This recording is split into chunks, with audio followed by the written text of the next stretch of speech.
is CBS News Miami. Good afternoon, and thank you for joining us. I'm Najahe Sherman, and welcome to CBS News Miami's 4 p.m. Quickcast. Let's take a look at today's top stories. Off the top, get out and vote early. That is the message from election officials. Voters have just a few days left to cast their ballots before Election Day.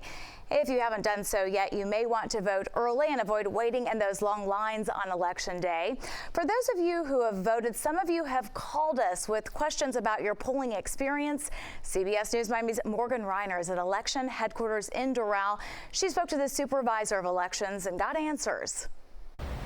It may be hard to entirely avoid lines at this point, but the supervisor of elections said the lines are only going to get longer day by day. So she's encouraging everyone to get out and vote now and not wait until Election Day.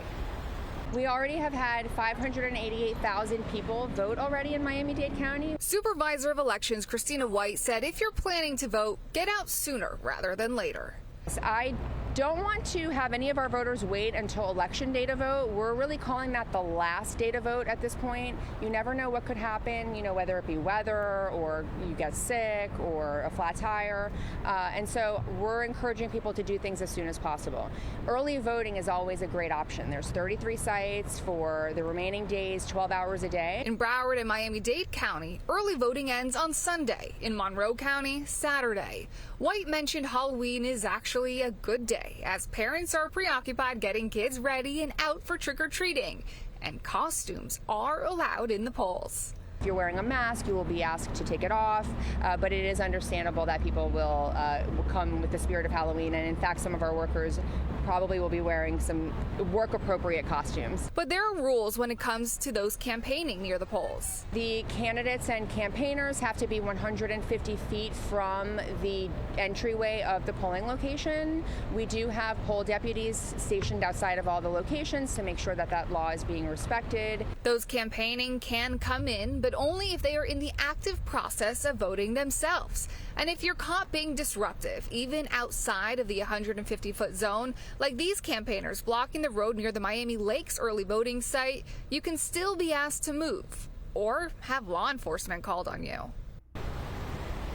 The other big piece of news that made national headlines from right here in South Florida, a ballot box was in the middle of the road in Cutler Bay. Sealed ballots. We now know it's because an election worker did not properly close the hatchet of the truck as it was leaving an early voting site. Because of that, there are new rules in place. There have to be teams of 3 people that close the truck together. They also have to FaceTime a supervisor here at election headquarters in order to get a final stamp of approval before they send the truck with ballots back here to headquarters. In Doral, Morgan Reiner, CBS News, Miami. Here's a look at those early voting numbers so far. In Miami-Dade, Democrats are performing better in mail-in ballots, but Republicans are seeing a great turnout in early voting. Out in Broward County, Democrats are dominating in both categories. And in Monroe County, Republicans lead with both mail-in and early vote. Always alerting, always tracking. This is Next Weather. And taking a live look outside, plenty of sun, but we are tracking gusty showers across South Florida. Let's get right to Next Weather Chief Meteorologist and Hurricane Specialist Ivan Cabrera. Yeah, we really are, and some of them are coming in and producing some locally heavy rainfall here. It's not widespread, but they are putting some downpours down, and along with the wind as well. You can see there 32 to 39 mile-an-hour winds. That's a tropical storm force winds there in Fort Lauderdale right now. These are gusts that come in, that come out, so it's not like it's a steady wind here, but steady rain with an east to west flow here. We talked about yesterday a little more moisture to work with the disturbance coming in, but there it is. That's the result here with some pockets of moderate to heavy rainfall there through Hollywood Beach Gardens out towards the coast as well. Then it extends out through Pembroke Pines, and it impacts places like Southwest Ranches and into parts of Weston, eventually getting clipped. This is about as good rain as we've seen in a while here. A lot of that now continuing to fly off to the west. And I'm tracking this little cluster of shower activity east of the beach, and that should be inland here because it's moving at 25 to 30 miles an hour within just a few minutes here. Nothing severe, but just some locally heavy rain that, if you're under, it is going to get you wet. The windshield wipers will be flying for a little bit here anyway. As far as the temperatures calming down into the upper 70s by, I think, 8, 9 o'clock, we're looking good. The intermittent showers will become more intermittent, if you will, right? In the tropics, still watching that Western Caribbean, the potential. We'll talk about that in a second.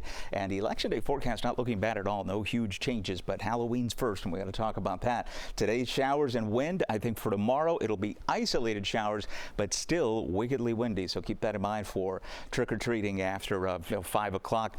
That will continue to be an issue for us. And then we get into a pretty steady setup here Friday through the weekend with showers coming in on the breeze. The breeze will be not as windy, between 15 and 20 miles an hour, and then isolated showers coming up here across portions of the Keys heading into Election Day, but most of us staying on the dry side. Checking in on the tropics here, we have that 40% potential. That hasn't changed. We'll let you know if that does, but still looking at this, just a broad low trying to develop there across the Western Caribbean. That wouldn't happen now until early next week. So again, forecast for tomorrow, high temperatures back into the 80s. Your Halloween forecast through tomorrow evening, still looking pretty good here with temperatures upper 70s to lower 80s, a little bit of wind, and only a slight chance of an isolated sprinkle. Next weather 7-day takes us through the weekend with rain chances at 20 or 30%, and then heading into Election Day looks pretty good, still warm with highs back in the mid-80s. Ivan, thank you. Now to the race to the White House. The presidential candidates are continuing their final push towards Election Day. Vice President Harris and former President Trump will visit North Carolina and Wisconsin. Harris is also expected to make a stop in Pennsylvania. And that is where we find our CBS News Miami's Natalie Brand. She joins us live from Bucks County, Pennsylvania with the breakdown. Natalie, how's it going out there today? Hi, Naja. Good to be with you. Well, this is one of the most competitive, critical swing counties, about 30 miles outside of Philadelphia. It is a sought-after county and prize for both campaigns. And it's also now in the national spotlight over a lawsuit that was filed by the Trump campaign when some people experienced issues trying to vote early. Former President Donald Trump and Vice President Kamala Harris both started the day in North Carolina, holding dueling rallies within 60 miles of each other. Raleigh! Are we ready to do this? Well, thank you very much, North Carolina. You are a special group of people. In Rocky Mount, Trump attacked Harris, targeting President Biden for seeming to call Trump supporters garbage. My response to Joe and Kamala is very simple. You can't lead America if you don't love Americans. You just don't. The White House says President Biden was referring to the comedian who made racist jokes at Trump's Madison Square Garden rally. Harris told reporters she disagreed with any criticism of people based on who they vote for, and during her rally in Raleigh argued it is Trump who hates his opponents. Unlike Donald Trump, I don't believe people who disagree with me are the enemy. He wants to put them in jail. I'll give them a seat at the table. Both Harris and Trump will also campaign in Wisconsin tonight, with Harris first making a stop in Harrisburg, Pennsylvania. Polling shows the Keystone State a virtual tie, the biggest electoral prize of the battlegrounds. We are in Bucks County, a key swing area outside Philadelphia, where voters are divided. I believe in her policies versus her candidate, which is not my choice. I like the fact that when he was president, he stood behind the stuff he promised to do, and he made an attempt to do it. The Trump campaign today said it's suing Bucks County, alleging voters were turned away Tuesday after facing long lines on the last day to apply for mail-in ballot voting. Yes, we were told it was a long line, a long wait. So they asked us to fill out a form to do a mail-in ballot.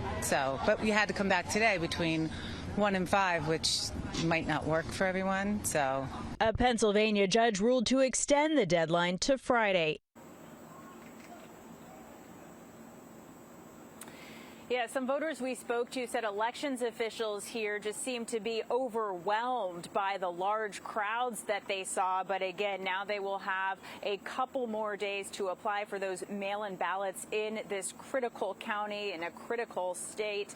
And according to the University of Florida election tracker, nationwide, more than 57 million Americans, Naja, have voted early.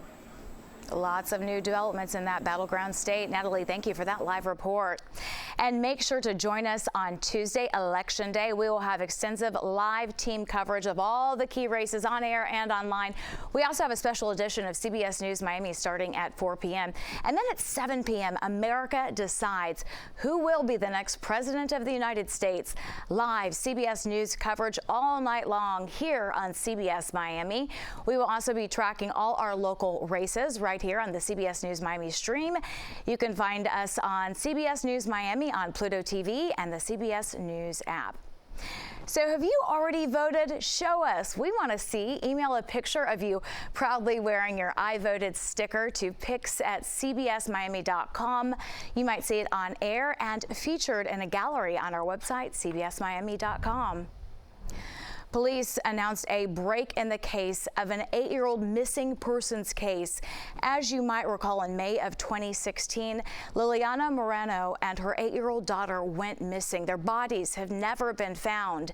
Yesterday, the FBI charged Gustavo Castano with 2 counts of kidnapping resulting in death. He is the woman's ex-boyfriend and the father of the child. Castano could face the death penalty.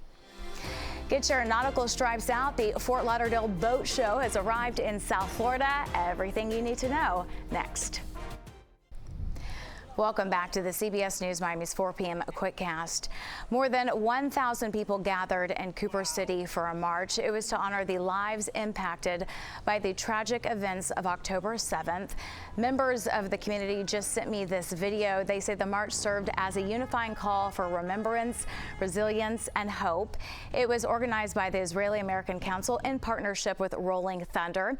The event concluded with a heartfelt ceremony. Attendees shared prayers and hopes for the return of hostages.